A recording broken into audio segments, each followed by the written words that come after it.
तर लाडकी बहिणीला चांगला प्रतिसाद मिळतोय, त्यामुळे शिरपणकेसारख्या बहिणींना पोटछूळ उठतोय अशी टीका राष्ट्रवादी अजित पवार गटाच्या रुपाली पाटील यांनी केलेली आहे। आज सुषमा अंधारेंनी जी आहे ती टीका केलेली होती लाडकी बहीण योजनेवरून अजित पवारांवर।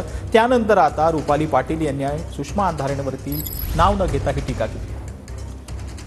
माननीय अजितदादांनी जेव्हापासून लाडकी बहीण योजना ही जाहीर केली आणि या महाराष्ट्रातील 1 कोटी भगिनींनी त्याला उत्स्फूर्त प्रतिसाद दिला, तेव्हापासून काही शूर्पणखासारख्या ज्या बहिणी आहेत त्यांच्या पोटात पोटछूळ उठलेला आहे।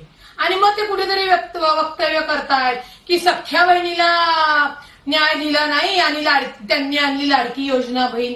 तर त्यांनी लक्षात घ्यावं, माननीय अजितदादांसाठी महाराष्ट्रातील माता भगिनी, सख्खी बहीण या सगळ्या समान आहेत आणि त्यांनी बहिणींसाठी, परिवारासाठी किती योगदान आहे हे संपूर्ण महाराष्ट्र जाणतो।